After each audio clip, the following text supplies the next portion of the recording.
Tô gravando, tá? Só começar. Boa tarde a todos. Nós estamos aqui hoje para discutir sobre o nosso tema do PJBL, que é saúde do idoso. E para discutir aqui comigo, eu estou aqui com o Ryan, com a Mariana e o nosso querido professor Walter, especialista em saúde do idoso, muitos anos de experiência, para discutir junto com a gente aqui. A gente vai conversar sobre esse tema que está cada vez mais presente na medicina e também na vida das famílias, que é a depressão e o declínio cognitivo nos idosos. Será que o esquecimento é alguma coisa normal da idade em si?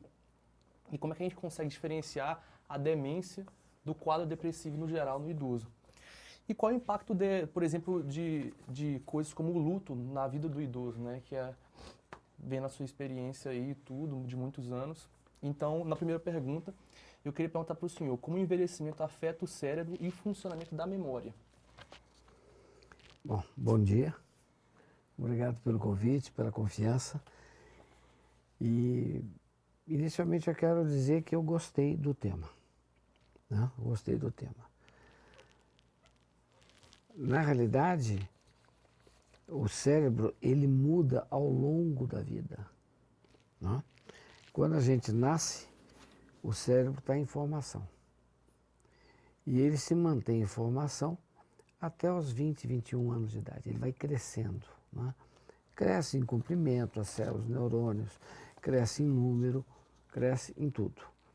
Enquanto que depois estabiliza, né? E a partir de uma certa idade nós começamos a perder neurônios. E a gente acha que uma certa idade é 50, 60, não. A gente começa a perder neurônio em torno dos 25, 30 anos. Bem antes, né? Bem antes. Então, algumas consequências tem. Primeiro, nós temos que cuidar da infância para que o desenvolvimento, o aumento das células, as conexões celulares se façam na sua plenitude. Segundo, nós temos que preservar a juventude para que essa agressão aos neurônios não se faça antes da hora. Né? Então, na infância, na juventude, na madurez, nós temos que tomar conta do cérebro. Né? Ele está formado, o que está formado, está formado. O que não formou, problema. Mas, aí nós temos que controlar gordura, tabagismo e outras drogas. Mas não é só isso. Nós temos que acostumar a criar vias neuronais. Você perguntou da perda de neurônio. É comum você pegar pessoas que estão já de bastante idade, mas que tocavam instrumento. Sim. E que quando ele parou de tocar um instrumento, de repente você está velhinho, já demente, você entrega o instrumento, ele toca. Toca por quê? Porque ele fez aquelas vias, ele tem aquelas conexões. É comum você pegar um paciente já senil e você tocar uma música que ele goste, ele vai sorrir.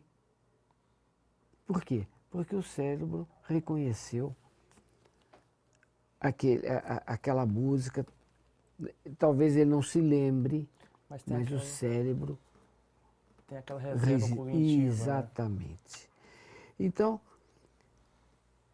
se nós desenvolvemos o cérebro bem, se nós mantemos uma atividade cortical boa durante a juventude, se nós tratamos do cérebro bem na madurez, quando a gente chega na terceira idade, nós começamos a ter uma coleção de neurônios muito menor. Quando você pega um paciente dos seus 70, 80 anos e você faz uma tomografia de crânio, você vai ver que sobra uma faixa entre o cérebro e o osso. Por quê? Porque o cérebro diminuiu de volume. Isso não quer dizer que ele perdeu a inteligência, mas ele pode se tornar mais lerdo no raciocínio. Isso pode fazer com que ele seja mais cauteloso nas suas decisões.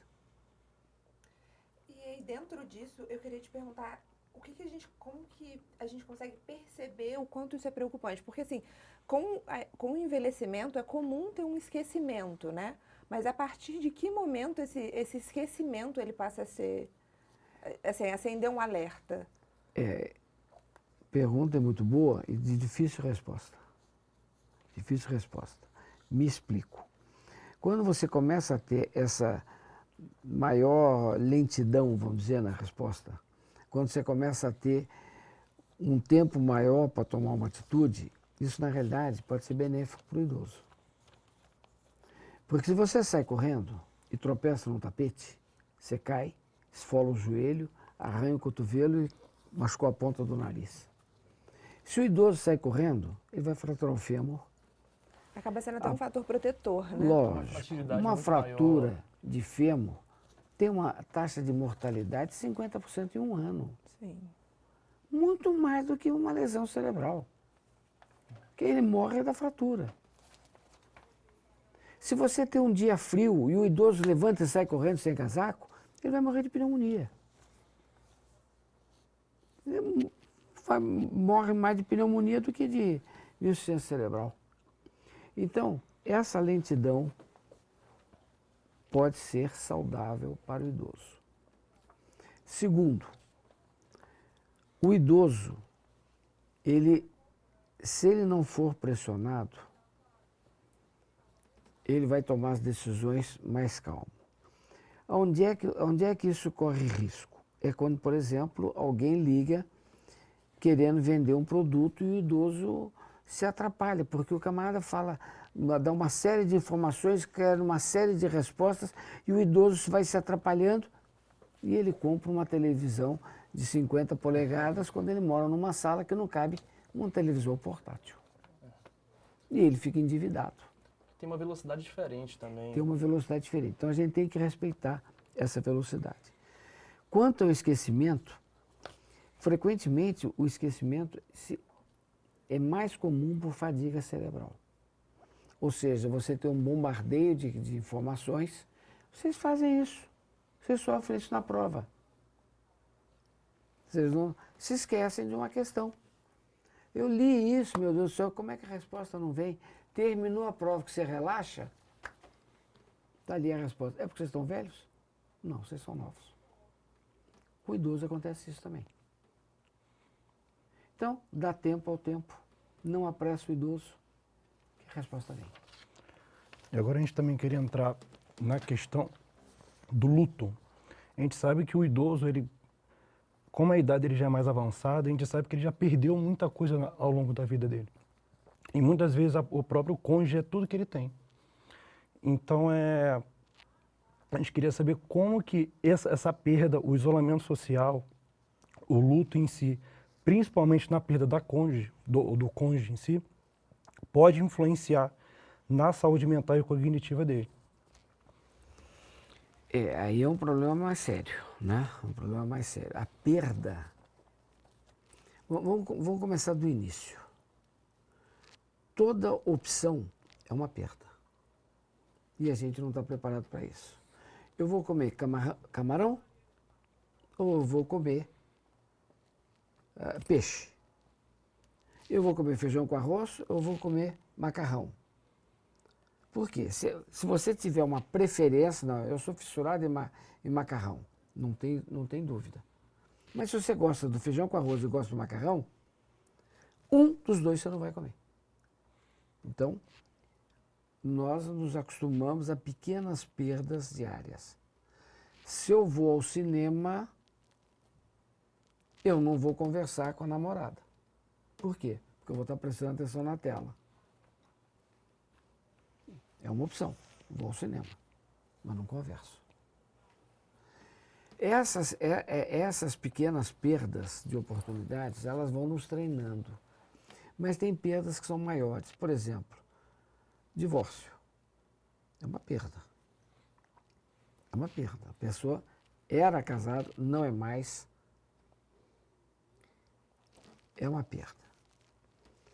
Só que numa idade mais jovem, isso pode ter repercussões, às vezes muito grandes. Você vê pessoas que que sofre um luto de divórcio e que nunca mais se recupera. Passa o resto da vida dizendo, eu fui abandonado, porque eu não sei o quê. Gente, agora você imagina numa pessoa que vive décadas com a mesma pessoa e que de repente perde o cônjuge.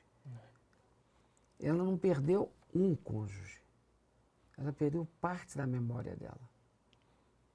Então, o luto do idoso é uma coisa complicada, porque você não perdeu só a pessoa, você perdeu parte da sua memória.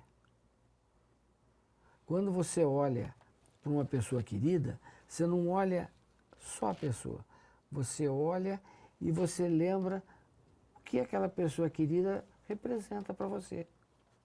É o tomar café da manhã junto, é o ir para o cinema junto. Você não está falando no cinema, mas você está de mão dada. Quer dizer, então você tem um É compartilhar. uma companhia de uma vida, né? É o compartilhamento. E aí eu acho que entra também que quando a gente fala de idoso, além desse luto, né, de alguém querido, ele está perdendo também muitas coisas, assim, muita questão social. Ele está perdendo, às vezes, ele acha que ele já não é mais útil, porque ele está perdendo a independência muitas vezes. Então eu acho que tudo isso ajuda e contribui para um isolamento, né? Até a própria É por isso, vitalidade mesmo. mas ela tem razão. Ele não consegue fazer o que ele conseguia fazer antes. Então, assim, ele era muito mais ativo. E aí, às vezes, ele vai diminuindo essa frequência, né? Essa produtividade dele. Você está falando uma coisa muito certa. O idoso, eu digo por experiência, eu sou idoso, né? Sou idoso. Quando você conhece muito bem uma pessoa, você olha para aquela pessoa, ela não precisa dizer que ela está com sede. Você olha, você se dá bem com ela, você já vê, ela está ali, está ocupada, você já pega uma água e leva. Por quê? Porque ela está ocupada, está pensando.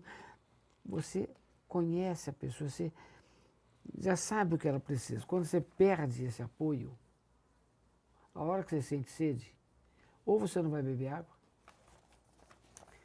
ou você se lembra do que você perdeu. Sim. E isso é uma coisa muito séria, porque a gente associa luto e perda. Demência é perda. Os dois são perdas. A demência é a perda da memória. O luto é a perda da memória com lucidez. Olha que coisa trágica. Você lembra da pessoa, você sabe quem é a pessoa, mas ela não volta mais. Quando a pessoa fica demente, a pessoa desaparece para ela ou volta sob outra forma. Ou a pessoa vê a mulher ou vê o marido numa outra pessoa. Muitas das vezes acontece também, igual por exemplo, o idoso perdeu a esposa, já perdeu os pais e tudo. A gente pode ver algumas situações em que é muito comum o idoso que já está demente e tudo, e falar, lembrar da infância, lembrar da mãe, do pai, esse tipo de coisa. Exatamente. Eu sou espírita, mas eu não vou entrar na questão religiosa. Então, mas o espírita tem umas visões um pouco diferentes. Mas eu quero pegar um outro viés. Quando você começa a perder, quando você é jovem, você perde e você substitui. Você substitui como? Vamos pegar um exemplo fácil. O sujeito tem um carro, não tem seguro, o carro é roubado. Tá certo? Uhum. É possível? Claro. É. O que ele vai ter que fazer? Se o carro não tem seguro, ele vai ter que fazer uma economia, vai levar 4 anos e ele vai comprar outro carro. Se ele tem seguro, ele vai esperar 40, 60 dias, compra outro carro. O idoso não vai ter 4 anos. Porque o idoso começa a imaginar, eu estou ruim hoje, como que eu vou conseguir? Como que eu vou namorar? Eu levei 2 anos namorando minha mulher, 1 ano de noivado para casar. Eu tô velho, eu tô velha. Quem vai me querer? E aí veio o menos-valia. Veio menos-valia, menos tempo desvalorizado, de vida. né? Isso. Menos tempo de vida. Então a perda é mais significativa. E aí eu te pergunto, né, qual é o papel do cuidador e até da família, da rede de apoio desse idoso nessa situação, né? De perceber, talvez, essa... Olha, a resposta para isso é muito difícil. Você vai encontrar N manuais, N entrevistas, mas o conselho que eu sempre dou, ouça, escuta, né? escuta. Porque às vezes a pessoa não quer, não sabe sequer o que está sentindo. Se você senta ao lado e deixa a pessoa, uma hora ela fala. Não tenta passar conselho. Por quê? Porque ela não está no momento de ouvir. Vocês jovens, vocês já foram crianças. A mãe de vocês dizia, vai chover, leva casaco. Vocês levam? Não. Dificilmente. E vocês são jovens, estão vendo que a nuvem está escura. E vocês não levam. Agora, o idoso vai levar o conceito de vocês em consideração? Se ele passou a vida inteira não ouvindo, por que quando ele for velho ele vai ouvir? Ele foi criança. Ele não ouviu a mãe, ele não ouviu o pai, ele não ouviu o tio, não ouviu o patrão, não ouviu o empregado. Ele vai ouvir quem está dando palpite na vida dele. E tem mais uma coisa. O idoso tem seus orgulhos. Muitas sequelas também. Sequela e orgulho. Se você diz, você tem que fazer isso, você diz assim, o que esse menino está querendo falar para mim, meu Deus? Ele não sabe nada da vida, ele está querendo dar palpite em mim. É uma dificuldade, às vezes, de aceitar ajuda, né? Porque ele não aprendeu Sim. a aceitar ajuda. Porque vocês um dia vão ser velhos e vocês têm que aceitar ajuda agora. Aprender, né? Porque se vocês aceitarem ajuda agora, vai ser mais fácil vocês aceitarem ajuda quando velha. Agora imagina uma pessoa que sobreviveu 70, 80, 90 anos, que está cristalizado, que era ele que ia na geladeira, que era ele que ia no mercado, que era ele que trocava o pneu do carro, que era ele que fazia abrir a conta no banco, era ele que assinava o cheque. De repente, a geladeira está longe, ele está na cadeira de rodas, ele não abre a geladeira. De repente, não tem mais cheque, é cartão, ele não lembra da senha. E está cheio de repente. Ele começa a se deprimir. Aí ele perde alguém, o que você vai falar para ele? Nada. Nada. A melhor coisa, às vezes, é você sentar do lado. Estar lá, né? E estar lá. É ouvir, né? Porque eu acho que muitas vezes, para a família, acaba não tendo muita paciência também de escutar. E aí a vida é muito corrida, tudo está acontecendo, e aí você sentar ali e ouvir o que aquele idoso tem para falar, o desabafo dele, acaba sendo uma coisa automática, né? E olha o que você está falando. Vamos prestar atenção no que você está falando. Você tem parente idoso em casa? Tenho. Tem. Você já reparou que ele conta a mesma história várias vezes? Sim. Por que ele conta a mesma história várias vezes? Acho que muitas vezes porque ele esquece que ele já contou. Porque ele esqueceu. Mas aquela história, se ele está contando várias vezes, é porque Às vezes marcou a vida dele, né? marcou a vida dele. E ele gostou. Sim. Então, quando ele conta a história, ele está revivendo. E você diz, eu já ouvi isso, vô. Aí você corta. Ele não se interessa pela minha vida. Sim. Corta. Verdade. Então, é muito difícil. Não é fácil. E você tem de imaginar uma coisa. Não é porque ficou velho, porque ficou bonzinho. Se o cara foi chato a vida difícil, inteira, ele vai ser um velho não chato. vai ser fácil. Se ele foi cri-cri a vida inteira, vai ser um velho cri-cri. E se você não teve paciência com ele a vida inteira, vai ter paciência quando ele ficou velho? É. Então, envelhecer é uma arte. O velho precisa do momento dele, precisa do canto dele. E, em geral, o canto do velho é o pior. O fato de ser o pior, às vezes, para ele é bom.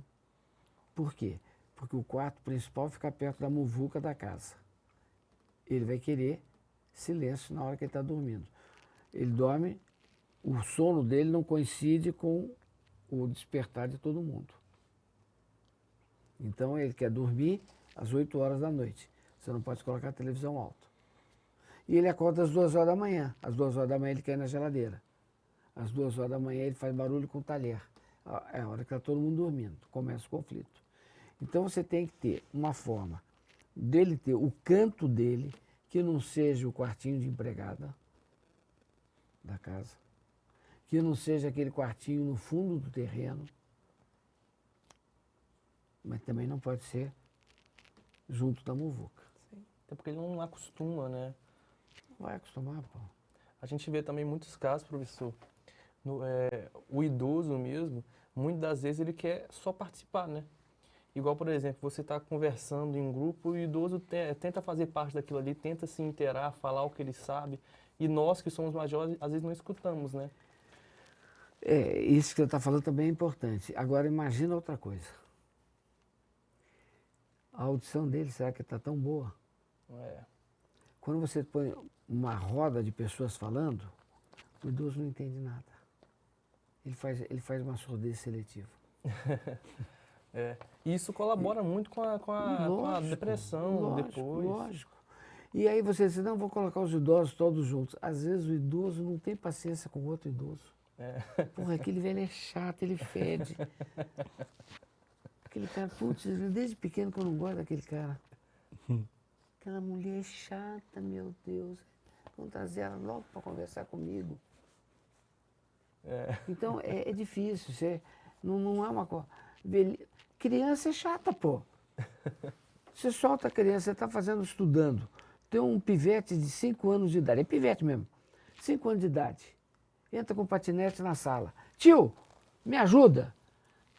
Pô, me ajuda, tio. Pô, você não vai me ajudar, você sabe andar de patinete, sabe andar de skate, por que você não? Porque aqui não posso, eu estou estudando. Ah, tio, só um minutinho, você não quer me ensinar? Aí, como é que ele reage quando você diz não? Ele vai quebrar alguma coisa. Não é isso que ele faz? Se revolta, né? De revolta. Então, nós somos difíceis. A idade não é que é mais difícil, é um outro departamento. São os ápices realmente, né? Nós somos mais sujeitos a, por exemplo, nos sentimos solitários, nos sentimos depressivos na própria idade avançada mesmo, né? Então, a velhice é uma coisa que tem que ser cultivada. Vocês devem lembrar o que eu falo desde o primeiro módulo para vocês. Conheçam-se. Não é isso que eu falo? Que o médico, a primeira coisa que o médico tem que conhecer é ele mesmo. Você saber o que você gosta, o que você quer, onde você vai, suas potencialidades. Se você passar a vida se conhecendo, tem mais chance de você ter uma terceira idade feliz. Por quê? Porque você vai se conhecendo, você vai conhecendo as suas mudanças, você vai conhecendo suas mudanças de hábitos. Você perguntou logo no início do nosso cérebro. Quando a gente pensa em cérebro, a gente pensa logo só o que tem dentro do cérebro. Mas não é só o que tem dentro do cérebro. Você vai diminuindo o seu olfato. Você vai diminuindo o seu paladar. Você vai diminuindo a sua audição. Você vai diminuindo a sua visão. Você aumenta a sua instabilidade postural. Por quê? Você vai diminuindo a sua propriocepção. Por doença ou por degeneração, não importa, vai diminuindo a propriocepção. Então você não consegue, às vezes, segurar um objeto, porque você não tem a dimensão exata de segurar, ele cai. Você não tem uma coordenação completa. Metade do seu café vai para a sua roupa. Você vai andar e você não tem equilíbrio. Por quê? Você não tem a propriocepção do pé. E você gosta daquele sapato. Aquele sapato está deformado, aquele sapato não serve mais para você. Como é que você vai comprar sapato? Você precisa ir numa loja que tem uma gama de sapatos com alguém. Porque você vai soltar um idoso frágil na rua para ir na sapataria para comprar sapato? Não. E é só o sapato e a meia. Não conta?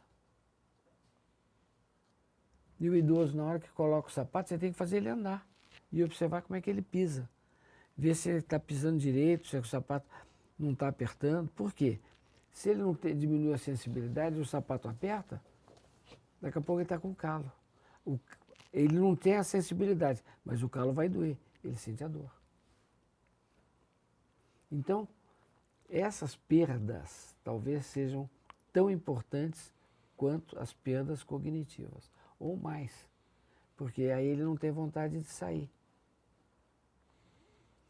E se ele não diminui, se ele diminui o seu olfato e ele não tem um bom controle esfincteriano, o que acontece com ele? O que acontece? Ele vai feder a urina. Por quê? Porque ele não sente o cheiro e ele tem o escape. Aí, criança não chega perto de velho fedorento. Ah, não vou lá. Dá beijo? Não vou. Ele não quer fazer barba. Hoje, até que isso melhorou. Acaba parecendo um descuidado, né? É. Hoje, até que melhorou, porque o jovem também não faz barba, então a criança já aceita um velho de barba grande. Mas vai dar um beijo no idoso, que não consegue se defender, pula no idoso, o idoso leva susto, dá um beijo numa cara espinhenta, a pele do idoso já começa a ficar enrugada. Então, a criança está acostumada com a pele da mãe macia, encosta o rostinho na pele da mãe, macia, gostosa, encosta o rosto na pele da avó, então o rosto enrugado. A criança pensa o quê? Está estragada a pele. A criança não faz por maldade, mas o idoso se sente rejeitado. Então é difícil, viu? Esse tema de vocês é fantasticamente difícil.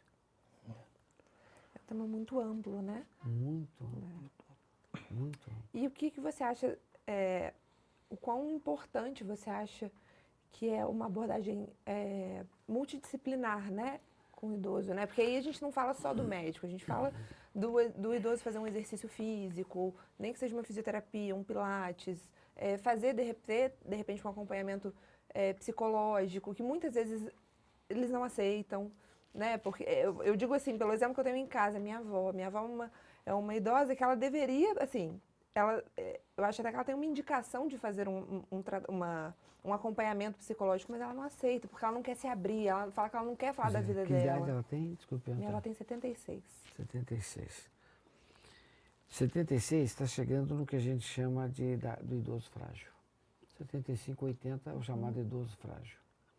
Você tem o idoso e o idoso frágil. Né? O idoso frágil é aquele que qualquer desvio de saúde pode levar a complicações.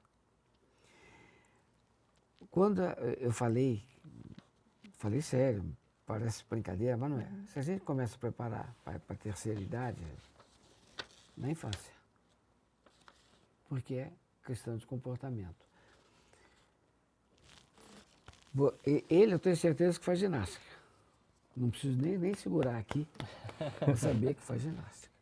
Se ele mantiver a ginástica a vida inteira, ninguém vai precisar dizer para ele que faz pilates. Ele já tem isso nele, Já né? tem isso. Ele não vai fazer halterofilismo, ele não vai levantar mais 70 quilos. Por quê? Você perde massa muscular com a idade. Então fazer daquela prática mesmo que você teve a vida inteira e continuar praticando. Exatamente. É claro que é Exatamente. adaptado, né? Lógico, ele não vai levar 70 quilos, mas com a massa muscular dele, ele vai levantar aos 80 anos 10, 15 quilos. O que vai acontecer? Ele vai diminuir a massa muscular? Vai. É normal. Mas a massa muscular que ele tem vai ser suficiente para ele viver bem. Se você tiver massa muscular, você vai fazer uma coisa que médico não costuma pensar, fisioterapeuta pensa, mas o médico não. Quando você contrai seu músculo, você faz correr uma corrente elétrica no corpo chamada corrente piezoelétrica. Ou seja, o músculo traciona o osso. Ao tracionar o osso, ele passa uma corrente elétrica. É essa corrente elétrica que vai fixar o cálcio. Vai fixar o cálcio. Você pode tomar cálcio, você pode tomar sol, você pode tomar vitamina D. Se você não fizer atividade física, não vai fixar o cálcio em quantidade suficiente. A matriz óssea é feita na juventude. Depois você começa a perder. Se você, durante a vida, se fez atividade física, você mantém uma matriz óssea saudável. Mantém uma matriz óssea saudável. Você mantém um músculo saudável. Se você, durante o início da velhice, você continua fazendo atividade física, você vai mantendo seu osso, você vai tendo massa muscular. E você tem o hábito da atividade física. Aí você vai conseguir chegar aos 80, 90 anos. É o que eles estão chamando de superidosos hoje. Nós temos hoje muitos idosos que praticam corrida, né, e tudo. Não, Tem tanto a prática física, mas também o exercício mental mesmo. Certo. Muitos idosos Tem hoje um fazem professor psicólogo. de vocês, eu não vou dizer o nome Hoje. porque eu não tenho essa autorização. Ele tem a minha idade, tá aí com seus 80 anos. Ele salta de asa delta toda semana. De asa delta. Salta e não se quebra. Por quê? Porque ele tem massa muscular, ele tem estrutura óssea E já pratica isso. e já pratica isso. Agora, eu não estou recomendando todo mundo saltar de asa delta. Eu nunca saltei. Então eu não vou saltar de asa delta. Mas se você perguntar, eu faço 35 flexões todo dia. Por quê? Faço 40 a 60 agachamentos todo dia. Todo dia. Faço pilates. Por quê? Porque eu quero me manter inteiro. É questão de mobilidade mesmo, né? Eu costumo Exatamente. falar com muitos pacientes meus, quando eu atendo, como que eu sou nutricionista, também atendo muitas pessoas mais idosas também. E tem muitos que acabam associando a própria musculação só com resultado estético. E eu acabo sempre falando com eles que a musculação, ou o exercício físico em si, ele tem um propósito de tentar evitar você depender de uma cadeira, de uma bengala, de uma cadeira de roda futuramente. Exatamente. Então, eu sempre falo, o ideal é você tentar manter sempre sua alimentação legal e tentar sempre fazer exercício físico, tentar a sua mobilidade, e quando você chegar numa idade até mais avançada, você não perder sua independência ali, conseguir fazer suas coisas por si próprio, né? Exatamente. Então, eles têm que muito perder esse estigma de que exercício físico é só por estética. E não é. Né? Ele tem um impacto metabólico ali e funcional muito grande também. Agora, tem uma perda que vocês não mencionaram, que é terrível. É você, durante a vida toda, se preparar e, de repente, acontecer alguma coisa que te torna Incapaz. limitado. Um acidente. algo. Um dos meus maiores amigos, ativo, criador, sujeito batalhador, não vou dizer o nome, chegou aos 80 anos de idade, apareceu a doença de Parkinson. Médico. E apareceu uma doença de Parkinson rapidamente. Ele morreu em menos de 2 anos de depressão. Por quê? Porque ele se preparou a vida inteira para viver bem, inclusive idoso. De repente, um belo dia, aparece Parkinson. E aí? Não tem resposta. A depressão ataca nesses casos Não muito tem resposta. forte. O camarada que lia, uma biblioteca formidável, conhecia os clássicos, os modernos, estudava medicina a vida inteira. De repente apareceu com Parkinson. É uma desilusão grande para o idoso também, porque a gente pensa que, por exemplo, exatamente como o Ryan falou, a gente vê o idoso perder muitas coisas pelo caminho, né? Perde vitalidade e tudo. E quem se prepara desde jovem, acha que chegando na idade avançada vai estar melhor, mais apto, mas esse tipo de coisa acontece também. Acontece, quer dizer... Nós somos a gente se sujeitos a prepara. isso. E qual é a importância desse meu comentário? É que vocês vão tratar de pessoas assim. Eu não tenho a resposta. Não tenho. Por quê? É muito difícil. Não, não é isso. Cada pessoa é uma pessoa. Não existem respostas que podem ser aplicadas a todo mundo. Não existe. Então, é o que a gente fala hoje, que está no currículo da escola, medicina centrada na pessoa. Você pega um paciente de 80 anos, que a vida inteira foi saudável, se preparou, ele perdeu um filho, perdeu um neto, e ele está lá forte e rijo. De repente, uma coisa qualquer acontece com ele, ele desmorona. E aí? Você vai dizer o quê para ele? Você devia ter feito isso? Eu fiz. Você devia ter feito aquilo? Eu fiz. Você devia ter feito? Eu fiz. Você devia ter se preparado? Eu fiz. E aí? E aí? Então, para vocês jovens que são médicos, vão ser médicos, persiste o meu conselho. Ouça. Segundo, atendimento individualizado. Não tenham resposta para tudo. Não tenham resposta para tudo. Vocês têm que procurar a melhor solução para cada paciente individualmente. Não tem como. Não tem como. É não só olhar para o paciente como um todo, mas olhar para a necessidade daquele paciente, né? E para você também. Que muitas vezes não é o mesmo do outro, né? Não, muitas vezes não, nunca é. Nunca é. Nunca é. Nunca é. Você já pensou, vamos conversar, sair da medicina e entrar em carro. Quem tem dinheiro entra numa agência e compra um carro que ele coloca todos os acessórios dele. Quem tem menos dinheiro compra o carro de segunda mão. Ele vai comprar um carro equipado para o outro proprietário. Não é isso? E diz, não sei por que esse cara colocou isso no carro. Que besteira. Me deu de graça, porque não tem valor nenhum. O outro achou o máximo. Pessoa para pessoa. Por quê? Porque é outra pessoa. Nós somos, cada um é uma pessoa. E aquilo que eu digo para vocês, tem que se conhecer. Se vocês perguntarem se na minha idade eu me conheço, eu sou uma surpresa para mim.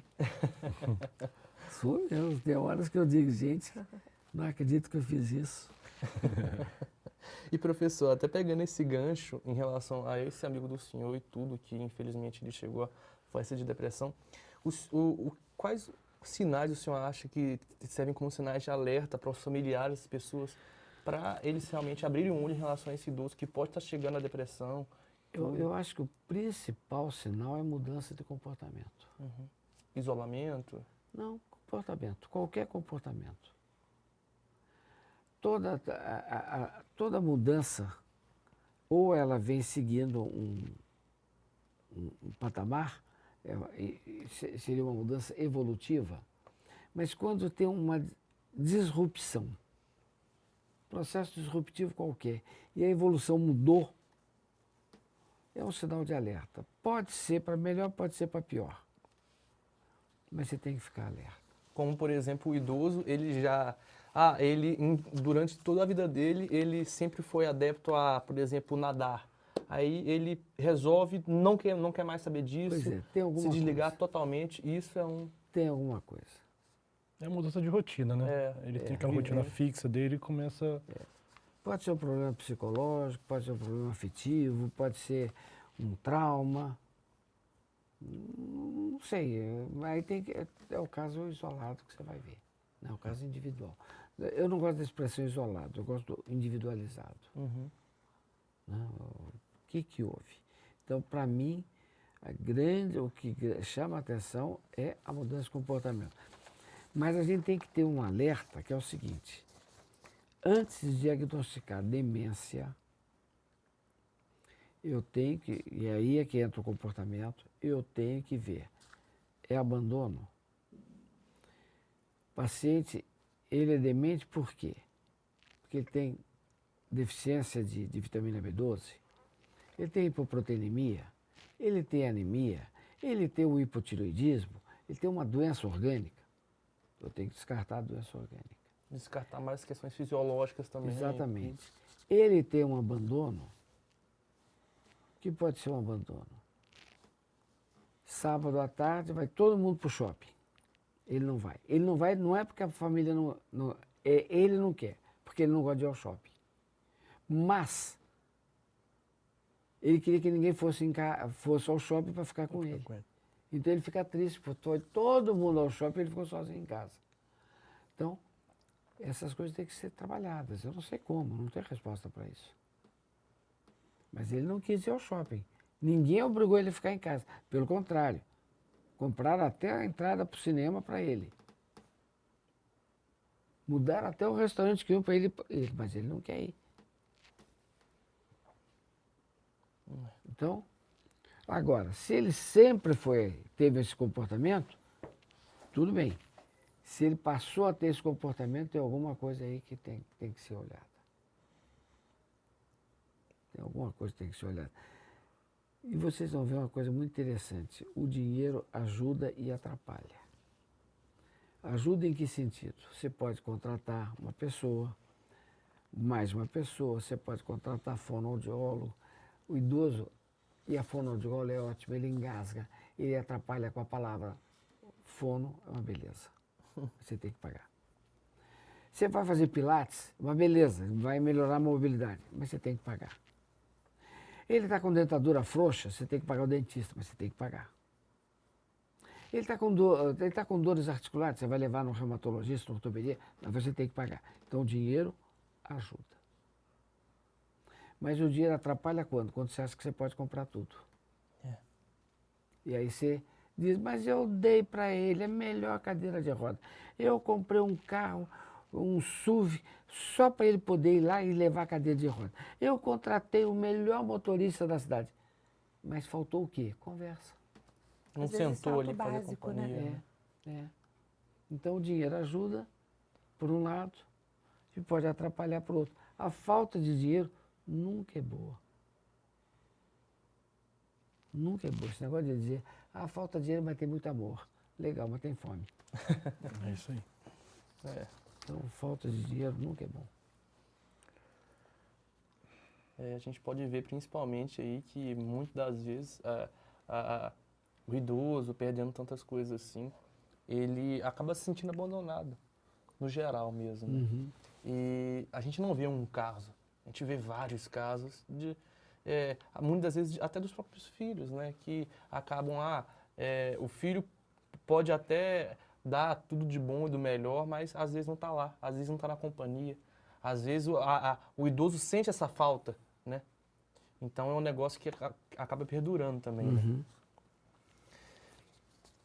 Professor, no caso, a gente queria saber também do senhor o que pode ser feito no dia a dia para acabar retardando esse declínio, além das próprias práticas e tudo do idoso, até porque a gente vê muitas vezes que o idoso ele acaba perdendo a vitalidade, então o que ele consegue fazer para conseguir retardar esse processo psicologicamente, tentar Estimular a memória. Muitas das vezes? A vida tem duas fases. Tem uma fase que você tem a genética. Uhum.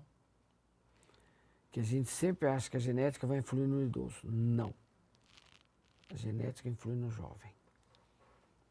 O que influi no idoso é a epigenética, ou seja, a fenotipia atuando no genoma. Então, é o contexto ambiental, é a sociedade, é a socialização do idoso. Entende? Quer dizer, então, se você aceita que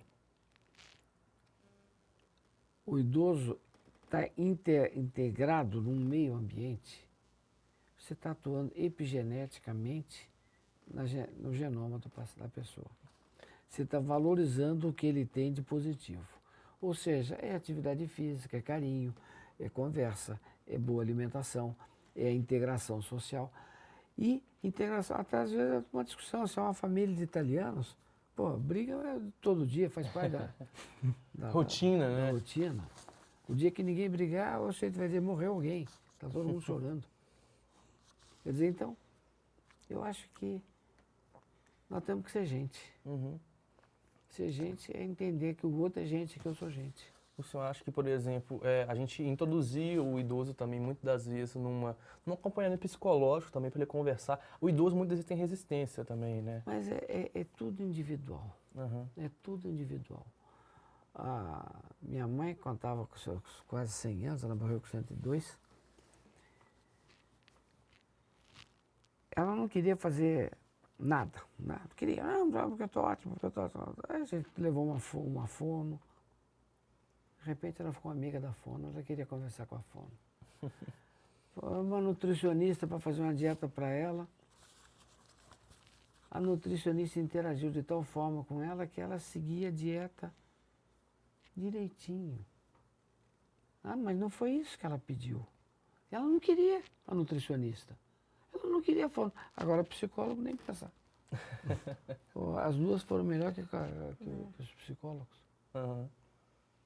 Eu acho que também o idoso, ele acaba pensando mal também da ajuda psicológica, né? Porque, de certo modo, ela conversando também com o nutricionista, como você falou, com o fonoaudiólogo, fez bem para ela, né? Ela conseguiu Pois é. destrinchar muita coisa dali. Pois é, Só que eu acho que o exatamente. próprio estigma em relação ao psicólogo já... Às vezes acaba- ela fez da nutricionista e da fisioterapeuta, que seja, de psicólogo, né? Mas é uma questão, acho que, de acolhimento. Acho que ela É. se sentiu acolhida e se sentiu... Confortável, se né? sentiu É, confortável. Lógico. Agora, precisa ser uma fono? Não. Pode ser uma cozinheira. Importante mesmo é a companhia, é a conversa, é você estar ativo É com o o idoso, acolhimento, né? né? É o acolhimento, isso, é o acolhimento. Você Boa. conseguir se Essa palavra é envolver, mágica. se envolver, se palavra é conectar mágica. com o idoso, de tal forma que ele se sinta confortável de estar se conectando com você também, né? Exatamente. Eu acho que é isso. Professor, sinceramente, a gente vem aqui fazer, isso é um trabalho, né? Mas a gente acaba aprendendo muito nisso também, até conversando com o senhor. Aqui, antes da gente começar, a gente conversando com o senhor também sobre vários outros assuntos, a gente consegue ver toda a sua bagagem de conhecimento, não só nessa parte de saúde do idoso, de envelhecer com cuidado, e também da questão psicológica dentro do envelhecer, né? Então, a gente queria estar agradecendo o senhor pela oportunidade de o senhor eu estar que aqui. agradeço, É, muito é gostoso. muito enriquecedor para nós três, com certeza para quem vai assistir também, estar ouvindo as palavras do senhor. Então, só gratidão para o senhor aqui Eu e adorei. esperamos fazer isso novamente Gostei outras demais. vezes, né? Muito Gostei. obrigado, viu, professor? Obrigada. Obrigado. Vocês, obrigado. Eu fiquei meio nervoso. Normal. Fechou. Fechou. Mas é engraçado mesmo.